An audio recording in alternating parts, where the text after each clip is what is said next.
G'day ladies and gentlemen, welcome back to another video. So in today's video, we're going to be doing something a little bit different, something I haven't done in a while. We're going to be doing a question and answer video to celebrate hitting 15,000 subscribers. Now that is insane, let alone having 15 subscribers, so can't thank you guys enough. It has been an amazing journey these last 3 to 4 years. So I want to give back to you guys and get you to ask some questions and know a little bit more about myself as the person behind the camera. I don't really talk about myself much unless we do one of these videos. Now the last one we did, I think we're at 11,000 subs. So we've come up to 15K, which is insane. It's crazy to think. Yeah, I can't thank you guys enough and I appreciate it from the bottom of my heart. So what I'm going to do is I'm going to go sit in probably the R31 or something in the backyard, and we're going to go through all the questions. Now there was a lot of questions. I think I got about 30 to answer, plus there was like a million doubles. So if you did ask a question and it's already been answered, don't worry, I saw every single question. I'm going to answer every question that I saw unless it's been repeated. So let's get in the car because it's freezing out here. It's like 4 degrees and we'll get into these questions. Alright guys, so we're in the R31 Skyline now. Hopefully it's not too dark for you guys. I'm going to probably move into a few other cars as we're going along today, so hopefully there's no glare from the sun. It's actually really warm in here. I'm in the car in the backyard. It's nice and toasty in here because it's freezing outside. So let's get right into it. I'm going to try and answer these questions as quickly as possible and as thoroughly as possible. I've got a lot to go through. So first question, so this comes from Lewis Rollerson. He says, can you make more 31 content? Now, absolutely. I've been hanging to make more 31 content. You guys know I want to boost this car. I haven't really done much to this thing lately because I've been sort of driving it here and there to car shows and some cruises and stuff, but haven't really been doing much to it, you know, modification wise, just a bit of maintenance, stuff like that. I really want to fix, currently I've taken the hydraulic handbrake out of it. So I want to redo all the lines and put a new hydro in it. That's one thing I've got to do, and obviously we have to boost this thing. That's a must. So there's definitely heaps of videos to come on this car soon, so I guarantee there will be a lot. I might do a track day soon, so I'll do the hydro, and I might just do like a Vic drift practice day. I'm not going to go hectic on doing a Friday night drift or something where I'm going to tap walls and that, because I don't want to do that in this car. I'd love to just do a practice day, have a bit of fun in it. So I'll probably do something like that very soon. Next question comes from Eamon. Now, Eamon asks, when is the next mountain run? So I used to do a lot of mountain runs back in the day. I used to do so many, almost every Saturday. We used to go up to Lake Mountain, Mount Donna, King Lake was a big one. And we haven't done one in a while. Obviously the weather's been getting crap. A lot of the guys I used to go out with don't really drive their cars anymore, so we haven't really been inclined to do another mountain run. But I went away this weekend that just passed and went up to Lake Mountain, and it was amazing, and I want to do another hill run so bad. So I'm going to try organize one very soon. I want to do another Great Ocean Road cruise, so if I do something like that, I will put it up on my Instagram story, where I usually sort of keep everyone up to date with things. So Nashis asks, when are we getting doors? Now, the AU's behind me. I need to do a couple of things to it to get it ready. I'm going to try and aim for Friday night drifts. I think it's the 11th of July. I want to try and smash that out as fast as possible and get some tires and everything for that thing, and get some doors. So hopefully you're doing that event, Nash, and if anyone else is out there, I'd love to drive with you guys on track.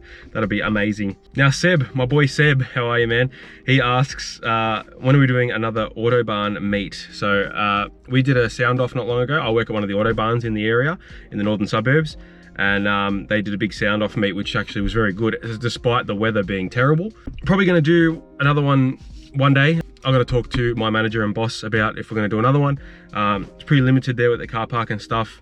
As long as everyone behaves, of course, we can probably do another one when the weather gets better. It's just very, very hard at the moment with the weather being so unpredictable. Now, he also asks, how's the dog on him? Now, mate, you got to fucking turn around and find out. So Angus Turvey, good day, mate. I've been seeing your name for a very long time. He says, when are you getting a first gen RX-7 so we can twin? Now, they are sick cars, man. I love your one. I've always wanted a first gen FB, or SA22 or FB RX-7. They are awesome cars. I got offered one a long time ago and I said no because I wanted an FD. Fun fact, one of my first cars was supposed to be an FC RX-7. When I was just turned 16, I went to buy an FC, put the cash out of the ATM, went to go, and the guy texted me saying that someone put a deposit on it. That's when I actually got really upset, went on eBay and bought my 180. So that's how that sort of happened. So my first car was supposed to be an FC. Now I've got the FD. I would always love to have one of each generation of RX-7. So I'd love to have, obviously, a FB, Series 2 and 3 preferably. I don't like the Series 1s. The back of them look a bit weird. And I would love an FC Savannah Series 5, and then obviously my FD, which is sort of the trifecta of the rotaries.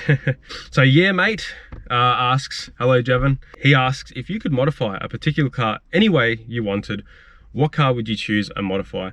Now, That's a great question, because I always have these things in my head, like always have ideas. One of my dream sort of applications would be to get like an S15 or a S chassis of some sort, put like an exotic engine in it.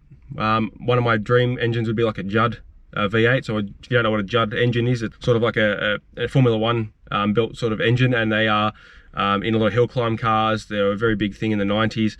These cars, they're very violent sounding engines. If you look up the George Plaza 134 BMW Judd V8, which is a hill climb car. Sadly, he passed away about 10 plus years ago. That is still my favorite sounding car to this day. It is the most violent hill climb car. It sounds like an F1 on steroids. I'd love an engine like that in sort of like I wouldn't do a drift car, I'd do like a hill climb car or a track car, so you can really wind out that RPM. There's a whole bunch of things I would love to do. Small cars with silly engines like the K70 I just got, putting a big V8, you know, and that's always something I wanted to do. There's so many things. There's just, I can't even like, I'm the type of person that you guys obviously know, I like everything with cars. I don't like one thing. So I'd love to have, you know, something that's crazy V8 turbo, something that's high revving V8, something that's 6-cylinder turbo, 6-cylinder aspirated, and then, you know, just one of everything. It's so hard to put one like dream build out there. There's so many I want to do. So Munkle asks, not a question, but I'm very proud of you, my friend. Now, Munkle, thank you so much. Mark is a long-term friend of mine. We've been friends for over 15 years. He's one of my closest mates, and the question like that's always really good to hear from a friend, even though you just put that on the Instagram response. So thank you so much, Mark. I'm very proud of you too, man. And he's actually a Tesla owner. So if you ever see a Tesla on my story on Instagram all the time, that's him. And we have the same personality, the same humor. We've never had a fight in nearly 20 years of friendship, where, as he says, built different. Now, Jackson Murfitt, my boy Jackson, how are you, man? He says, what is your least favorite car you own? This is a good question, because I never ever really think about this. What is the least favorite car I own? That's a tough one, because if I have a least favorite, I'd be inclined to sell it. And all my cars are very different. They have different aura, different characteristics. I also judge my favoritism with the memories I have with the cars as well. So like this car is one of my favorites that I'm sitting in right now, my R31, because I've had the best memories in it. Some of the best memories ever. Same with my XL, like I've had crazy memories in it. My least favorite, I would probably say would be like my 06 Lancer I've got out the front. Even though it's been in the family for 16 years, like I don't really do much with it. So it's probably my least favorite. I don't really have a least favorite at the moment. I guess like cars I've never really driven properly, like the VL, but I can't say it's my least favorite because I love VLs, but I don't know. It's hard to say. I don't really have a least favorite in like the fleet. I'd say my Lancer would be my least favorite. I can't say the XL because it's just too many memories. Yeah, that's a hard one to answer. Now, Michael Brennan asks, when are you drifting the XL? Speaking of the XL, so Michael is a mate of mine I used to go to high school with, and he actually races in the XL series. And when I'm drifting the XL is whenever I can get a set of Macca's trays to put on the back and send it. I do really want to actually turn that car into a proper XL racing car one day. Now they've got the SS and the Patrol that I daily, and the XL doesn't do much. I'd love to build that into a race car. So I've been speaking to a couple companies off camera. I'm trying to get some parts to hopefully turn that into a little bit of a track weapon, so hopefully that can happen in the future. I don't want to promise too much. Now, Nick LS, he asks, this is a good question. So he says, are you full-time social media? If not, what do you do to afford all of your cars? Now, this is a good question. I sort of want to go a little bit in depth with this to sort of give you guys an idea on how I sort of fund all this, and a house which me and my partner own behind me, or not own, we mortgage obviously. Plus I've got at the moment with 13 vehicles and 7 are registered. This is one question I probably get asked the most. What do you do for a living? How do you afford all these cars? So I'll try and get into that as detailed as possible. So first of all, what do I do? So I work at the moment, I've got 4 jobs, including YouTube. I do classify YouTube as a job. I work at 2 supermarkets night shift. So I do a night, so I finish usually around 12, 1 in the morning. So I work at 2 different ones, and then I work at one of the Autobarns. So I do 1 or 2 days a week just to help out the guys from my local Autobarn, because I've been going there for like nearly 10 years. So I work there a couple of days just casual. So that's 3, and then obviously YouTube as well. I get paid to do YouTube, but payment is always ad revenue or brand deals or sponsors, all that kind of stuff, all intertwines in funding whatever. So my day jobs go to my mortgage, cost of living, all that kind of stuff. I've always been a type of person where I always love to live comfortably. You know, when I was growing up, when I was 18, I was in classic car restos, and it was very, very little money, and I was struggling to make ends meet every week. That really, really scared me. You know, I was more afraid of like being poor than anything else. So I always made sure that I spent money accordingly. I always saved. I never really spent money on dumb shit. And same with cars. I never, ever, ever overpay stuff on cars. How do I afford all the cars as well? So obviously, before I had my house, I was working overnights for about 4 years. And obviously, I saved a deposit for the house with my partner. We got the house. And I was making good money at the time. So every other cent that we weren't saving would go into cars, and I started my channel back then as well. I put a lot of funding into cameras, even just buying cars for the channel to try and pump the channel up a little bit. The channel was never a thing where I wanted it to be an income thing, because I was so passionate about cars. I still am so passionate about cars, but I never really wanted it to be about money, especially early on in my YouTube. I didn't want to get analytically involved with everything, because then it starts to become a job. So how do I afford the cars? Obviously the YouTube side of things does help fund the cars. Now there's a lot of overheads with things like, obviously the things I get asked the most: regos, insurance, maintenance. Now they're things I try not to think about. I just sort of pay and let them go. If it starts to get a bit too much, I'll pull a car back and put it on 3 months of reg. Now 7 cars are registered, 3 are on club plates. And then obviously we have dedicated race cars, stuff like that. So I've got trailer reg, all that kind of stuff that adds up. So if I feel like I can sort of pay off the overheads easily, anything else is just a bonus. So obviously any funding that I make from the channel I will save, and then I'll pump back into the channel. Like when I bought the SS, that was money I just saved up. You know, when I bought Lawrence the 31, that was money I just saved from the channel. And obviously I just want to save up a bit more money as well to try and get you know, some merch and stuff out there to help me out a little bit more. One big thing as well, guys, you need to understand is I bought a lot of these cars when they were cheap. So I haven't spent $30,000+ on a 32 or a 180. I think I did a few build breakdowns on my channel, so I got them when they were cheap, and I built them up over, you know, nearly a decade, and I still have them now. Now, the most amount of money I ever spent on a car was my RX-7, and that was a shell. So that's sort of how it's all done. I always find a way to make it work, whether it's finding a good deal, finding a cheap car. I always find ways for it to all work. So balancing 4 jobs is a lot. That's why I've slowed down with the channel a little bit, but I'm going to go back into weekly uploading, thank God. I've sort of found my my routine. Now, owning a house as well is a big thing, so trying to juggle 13 cars plus a house, all the overheads and stuff.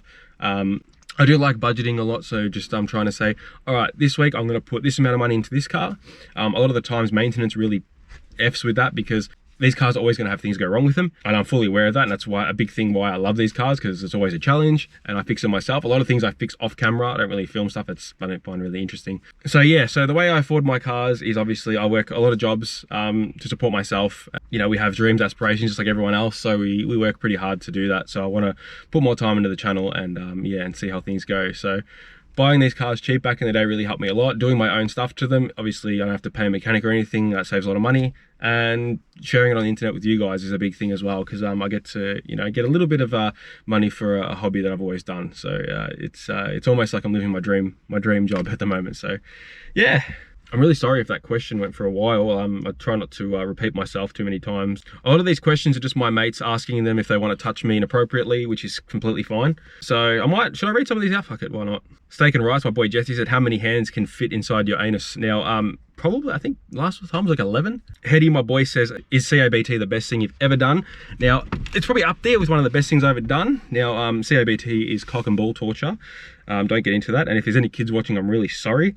But I do get a couple of people ask me in the comments, like, oh, you know, do you ever like get in trouble for swearing? And I said, not really. I'm trying to be myself on camera. Like, I'm a bit more unhinged in real life than I am on camera. My friends will know this, but at the same time, I try and add some sort of professionalism to the channel without trying to be an absolute imbecile, because I know there are kids watching, but I do set my videos to 18 over. So if you do have your kids watching, viewer discretion is advised, because sometimes I do let shit out, and I just, yeah.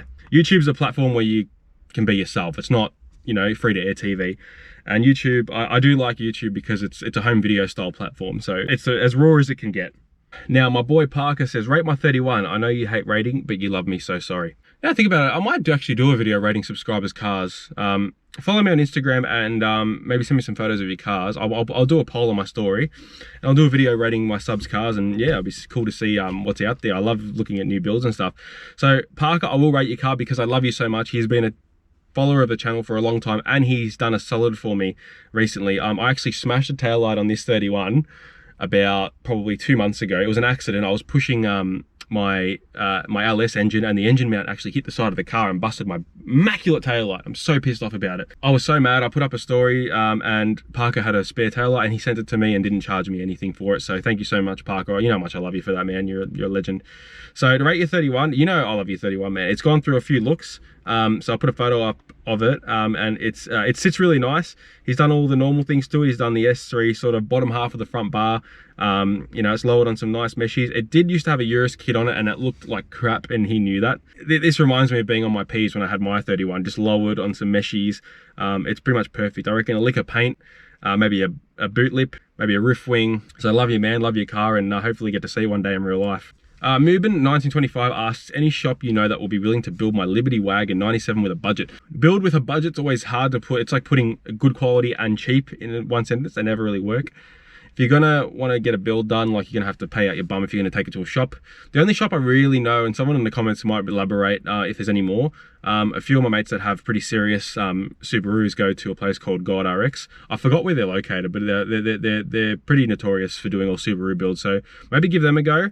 If there's anyone on here that can help out my boy, put in the comments. Now, Chat 5hit asks, what is the cheapest car to get into drifting?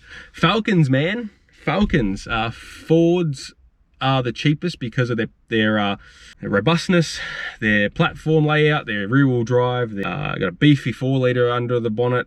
You know, so easy to convert manual if you haven't got a manual one. Lock the diffs in them. Solid axles unless you go BABF. But like, they are just the best car to start to learn. Throwing a bit of weight around always is pretty good. You don't want a car that's sort of snappy, but that does really help with you know, getting your skill level up. But yeah, I said cheapest car to get into drifting, I think, yeah, would be Falcons. Another one would be even 31s. They are still cheap compared to the rest of the cars out there. And then another one would have to be E36 BMWs. They are the platform to go to these days. Everyone's sort of jumping into them now, and it's something that I would love to get into as well myself. That platform is sick. Unlock CEO asks, congratulations on 15k subs. First off, bro, what are your thoughts on the New Zealand drift scene? Who was your inspiration to get into the sport and also start doing YouTube? What made you pick up the camera to vlog? Good question, man. Awesome.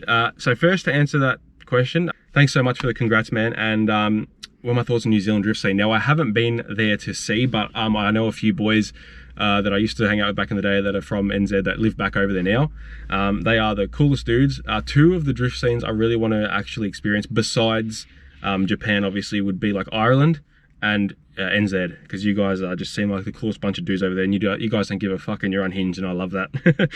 Now, who was my inspiration to get into the sport of drifting? Now, inspiration, I don't know, it just sort of came naturally. I just always was into Jap cars ever since I was little, you know, Fast and Furious 1, you know, and then obviously drifting sort of an offcut of Jap cars, and it just sort of come naturally. And I reckon it's a really, really good way to learn you know, pretty vigorous car control as well. It's a very spectator heavy sport as well, so it's really, really fun if you're a spectator to see it versus like track racing. Now, I've always preferred track racing, but drifting is up there with the adrenaline. Now, last part of your question, what made you start doing YouTube? What made you pick up the camera? Now, it was a bit of a joke. A lot of my friends back in the day used to call me Adam LZ from Wish, or Timu, but Timu wasn't around back then. It was Adam LZ from Wish, because I started BMX just like him. I got into Jap cars and I had a million cars all the time. A lot of my friends said, you should film, like people would love it. And like, I used to say, no, like no one's gonna watch me. Like, it's just, you know, no one's gonna watch an Aussie dude work on cars in his driveway. And you know, my missus said it as well. A lot of people were giving me a kick in the ass to do it. I always and ahed for like years. And I just thought, like, fuck it, what's the worst that can happen? You know, I make videos, they flop, I stop. That's it. When I brought my FDRX7, that was a big kick in the bum to say, hey, let's start. Why not? Like, what's the worst could happen? And I remember when I first uploaded my first video, it got over 100 views within the first day, and I'm like, oh, okay, cool. And I was like terrible at it. And they always say your first video is your worst video. I always saw the life these guys lived, and obviously it's very glamorized on camera versus how it actually goes. Now, I've always lived my life this way, even before YouTube. I always tinkered with cars, I always had a million cars. It's just who I am. Cars are part of my DNA, and I've always just been like autistically obsessed with them. I've had so like crazy fixations on them. I thought, why not like film and share with people what I do? Because to me it was so normal, but to others it was so weird. So I'm like, I'm going to share with others because I want more people to get involved. So yeah, and obviously the LS Patrol was the biggest, because I went from 500 subs to 2,500 within I think a week and a half, and that's what sort of blew up the channel. So I always will never forget how things can change so quickly. And then obviously another one was the SS, you know, hitting 100,000 views, things I just never thought of. There's always surprises in this field. It's opened a lot of doors for me. I'm hanging out with all the big YouTubers in Australia, and they all love my videos too. Things that I would never ever think would happen. And Mighty Car Mod started by working in Moog's mum's driveway, and that's how I started, in my mum's driveway. So you never know what can happen, and I think attitude is everything too. Look, I'm gonna grow a lot slower than channels that are sort of in your face, but that's just my nature. I've always been someone that just prefers the organic sort of growth, because it brings me more back down to earth with my passion and my hobby. It doesn't become work. So get ooted or get tooted. 666 asks, do you feel like you need a bigger place to store your cars? This is a great question, because absolutely. Now this block we bought our house on, we literally custom built everything to, or not custom built the house, but we moved everything to accommodate the cars. Now we made the garage bigger, made it 3 spaces, made the backyard as big as possible to fit a garage at the back, and as wide as possible on the side to get, you know, tandem trailer in and out. I feel like I need a bigger space, absolutely. Now one thing I would love to have is a factory, and then have my residential area just to store the cars and a factory to build cars. That'll be the dream. But yeah, always I have a weird obsession with having multiple cars instead of one. I definitely need more room. This block is just under 700 square meters, which is, it's pretty big, but it fills up quick when you got 13 vehicles. So yeah, I definitely need a bigger place to store my cars, man. So Insight 3918 asks, g'day mate, congrats on 15K. I love your genuine and raw content. My favorite by far is your LS Patrol. I have the same. Any new power performance mods coming on that one, mate? Glad to hear that you have a Patrol as well, and cheers for the congrats as well.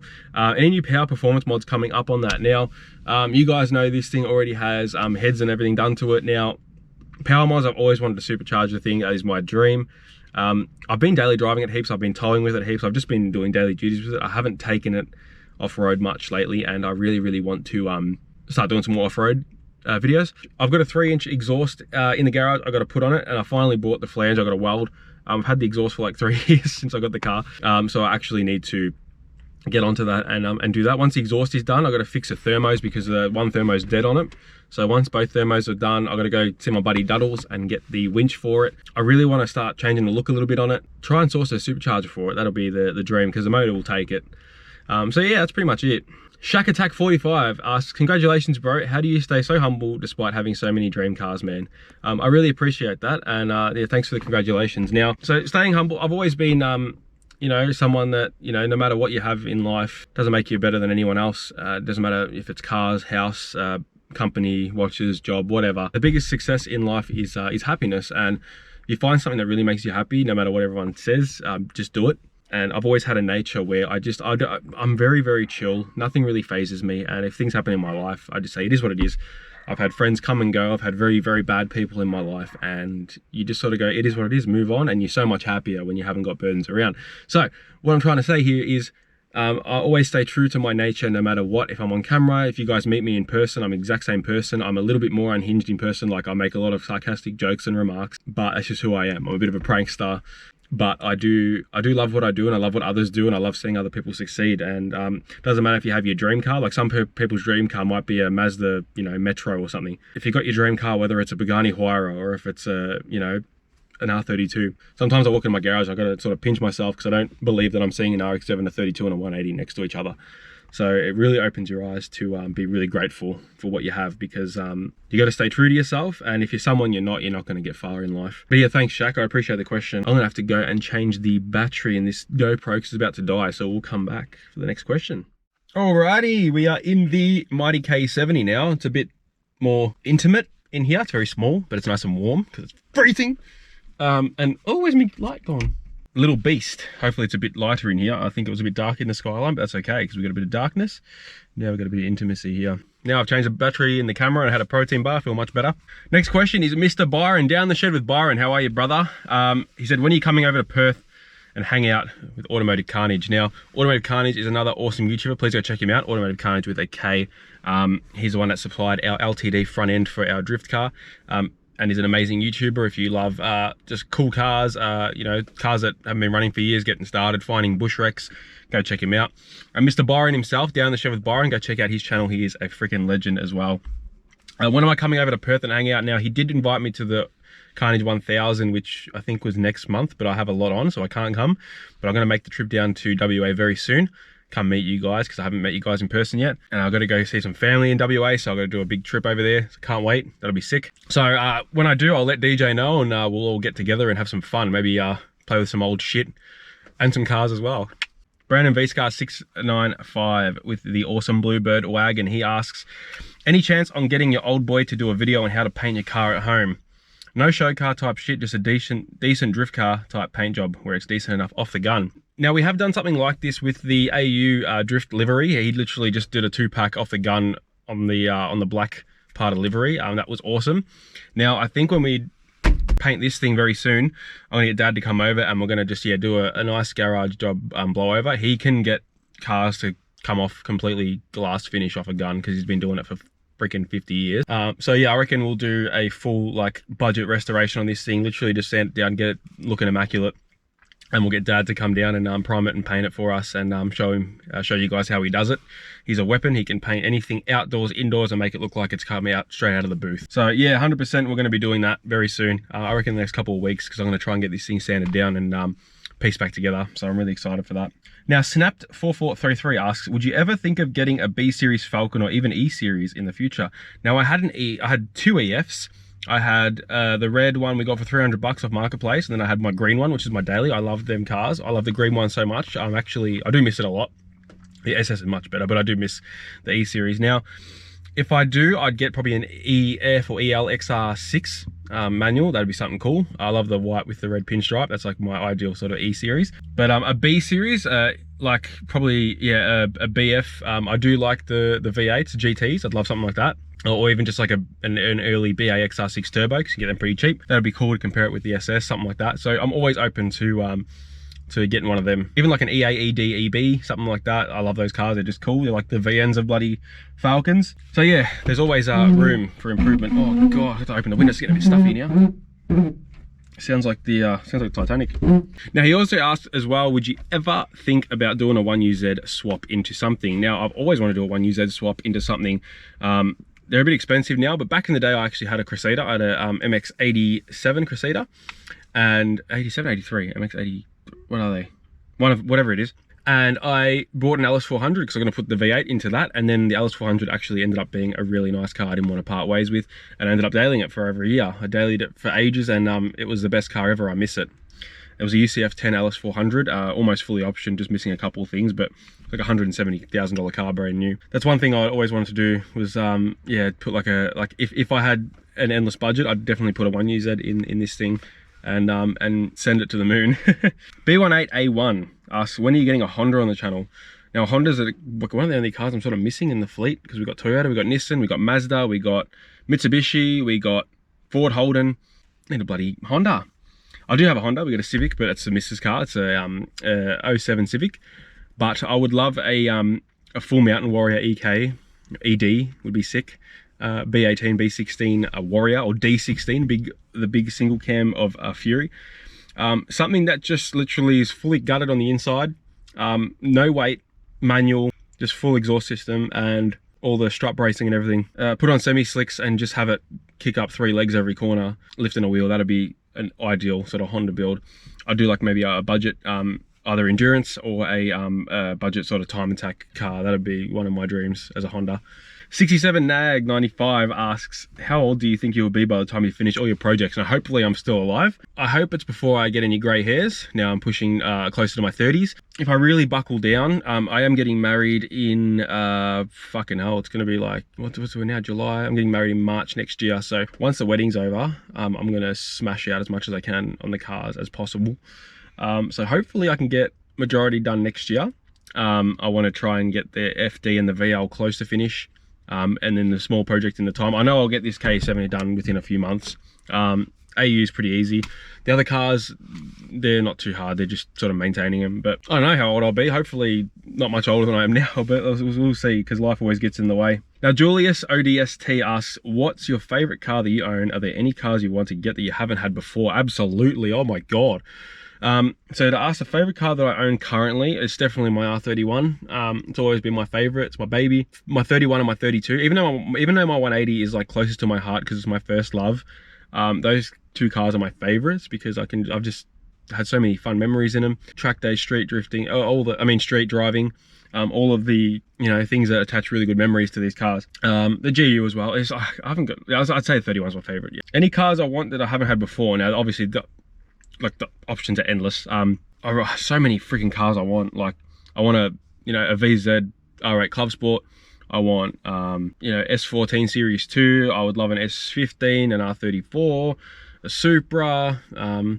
One car I really want is a 3000 GT Mitsubishi, the VR4. I really want a SW20 MR2. And then obviously supercars, a first gen Audi R80 is like my all-time dream car. You know, an old 911 Porsche. There's so many that I want. There's so many, like I can't even think. I can't. There's so many. I want a coupe 31. Like I would love one of, like, I would love to have just one of each sort of what's it called? Like a one of every hero car, you know, from the brand. I'm slowly building my way up this. So Alida Turk asks future plans for the R32. Now the R32 was a car where I had it to where I wanted to back in 2018, like perfect. And you know, RB25 swapped, it's got the bigger brakes on it, everything, you know, everything I really wanted. All I really want to do to it, I want to add some carbon sort of accents to it, to the current kit it has on it now. I want to put a 6-boost manifold, a bigger turbo. It's got a 3076 on it now, but a bigger turbo, wake it up a little bit, put a 25 DET gearbox in it. And probably keep looking over there because I'm looking straight at the car. And I want it to have that crispy sound.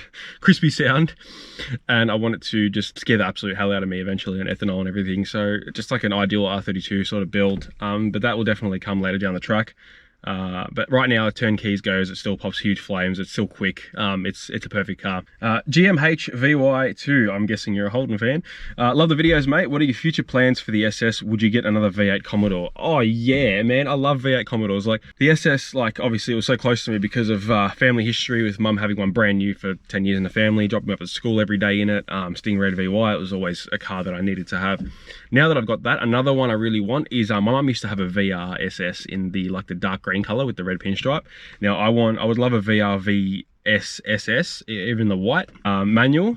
Obviously I'm building the VL to be a V8 eventually, so that'll be like, you know, sort of group A sort of tribute car eventually. And then obviously I would love an R8 Club Sport, VY VZ, Sting Red or the yellow.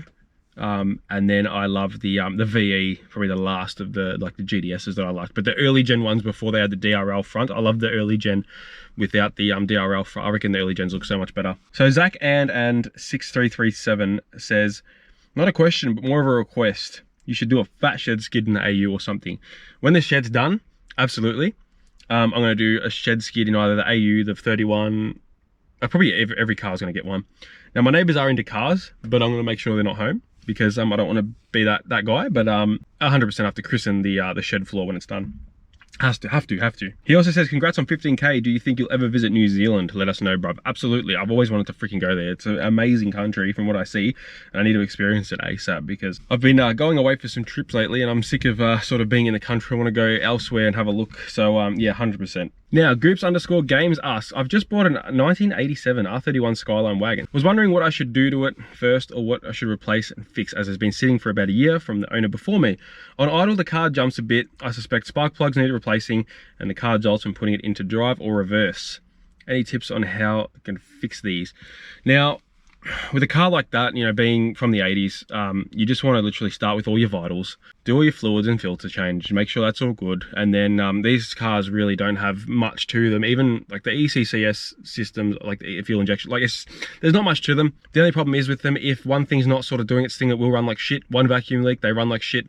AFM's not rating properly, run like crap. With it jolting going into reverse and forward, it could be the TPS sensor not bumping the idle up when you're trying to go into gear. It could also be the actual transmission, but I've had 31s jump all the time into drive and reverse, but it's because it's still cold. But these cars, like, you know, as long as they've got a good fuel system, I've had a million 31s and they've never really had issues where I can't find them. Usually it's, you know, dead pump or a blocked fuel filter or a bad injector, just normal things that you can get pretty easily off the internet, or any auto parts store will sell them. Distribute it, all the electronics you can buy brand new. Dizzy, CA, CAS, crank angle sensors, all that kind of stuff. So yeah, I'd start by doing just all your vitals first, change all your fluids, and I'd probably give the auto a change as well, all the fluids. Do probably a transmission filter kit for it. because I might have old fluids, probably whilst jumping into gear and stuff like that. So there's a lot of things to look out for, man. Especially a car like that, I just take my time with it, go over it thoroughly. Everything you do to it, it's going to start running better and better until you get all the little teething issues out. Now, this is one of the last questions, and hopefully I haven't dragged this video out too long. Future plans for the channel, and is there going to be many more of the great original 4x4 videos with big convoy of cars in the future? Congrats on 15K. That's from Dylan Ross 9340. Thank you so much, Dylan. I'll answer the four-wheel drive one first. Yeah, 100%. I've been, because we're getting into the wet season now, I've been hanging out to go for some more four-wheel driving. Now, a lot of the guys I used to go out back in the day have either sold their cars, they've gone full adult, so they've responsibilities have sort of changed, so they're not really driving the cars anymore, or they're building them. So no one really at the moment is sort of going out. Especially my crew, so that's sort of one thing that really stops me from going out. But at the same time, I really want to get back into it, like the old style videos, because they were the best. Yeah, big convoy cars going up to Chelangi, King Lake. Yeah, 100%. I'm going to do more of them. Always wanted to, and hopefully we can get a big group of guys out again and just smash a good solid day or weekend of full driving. Now, future plans for the channel. Now, that's a good one because I never really sort of think that far ahead sometimes, because I just love sort of being in the moment, doing what I'm doing. Now, future plans, if I really want to sort of plan ahead, it'll just keep doing what I'm doing now. You guys seem to like the raw sort of content of me working on cars in the garage, driveway, or doing sort of a review here and there on a car that's sort of a bit unique.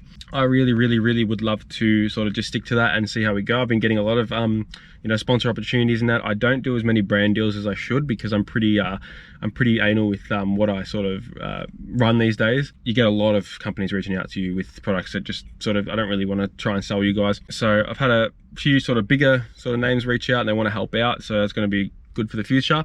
Hopefully they can sort of hang around and help sort of, supply parts or help fund here and there. And then obviously I still want to keep the diversity of having, all different types of cars, but I want to try and mix and match it a little bit better than just elongating one series out, leaving another car on the back burner. I sort of want to jump around, give you guys the V, I'll give you guys the Patrol a lot more, because I know some of you are actually here just for one or two cars, but I want to try and give to you guys, obviously, accordingly, like overall, like proper content so you guys can stay interested. My biggest thing for the future is to stay true to myself. I don't want to start getting too ahead of myself, too crazy. I still want to do what I do, but I still want to have the opportunity to travel and work with others and network. Yeah, I'm a one-man show. I'm a one-man person. I do my own editing, I do my own filming, I do my own work. I don't really have many friends that come over and help. I don't really have a crew that works. I don't have anyone to do any marketing or media for me. I just do it all myself. That's always in my after hours of work, whether it's like 3 AM, whether it's, first thing in the morning. I try and jumble it around. It's a lot of hard work, but at the same time, if you're not doing it, you're not going to really go anywhere with it. So it's one thing I've been sort of learning to accept. Yeah, and you guys probably know that I did take a bit of a break sort of last year. I wasn't uploading a lot. I was going through a lot in terms of mentally, and life got in the way. I had a lot of issues sort of arise last year, and it was a big year of learning. I will tell you that much. It was a big year of learning. So I learned a lot about myself. I learned a lot about business development, all that kind of stuff, and yeah, I'm more motivated than ever to get back into how it used to be. So I want to upload once a week. This video might be a little bit later, as I got a pretty hectic week. I've just come off a holiday, so I'm getting back into work and stuff. So I really want to give you guys a little bit more content, a little bit more inspiration to do exactly what I do, because I am a normal person, a normal house, a normal job, a normal fleet of cars. If I can do it, anyone can. So I really want you guys to sort of just buckle down and believe in yourselves. One thing I do get asked a lot, like, do you get a lot of hate? And I do here and there, but like, I don't think it's hate. I think it's more just miserable people. Like, there's a lot of miserable people on the internet, so you're going to get that. It's just life anyway. It's like if you work in retail, you're going to get a miserable customer here and there. And I think if you're doing something right, you're not going to get a lot of people like that. If you're doing something wrong, everything's going to be sort of, hateful and mean online. So, you just got to work past that. Like, a lot of hateful comments and stuff, but God, like, it's just a reflection on themselves. So sometimes I got to think in their shoes, like, why are they the way they are? Sometimes maybe they've had a bad childhood or something like that that's really put them in that position. So I do feel bad when you get a comment, like a narky comment like that. So I just sort of think that's okay, it's fine.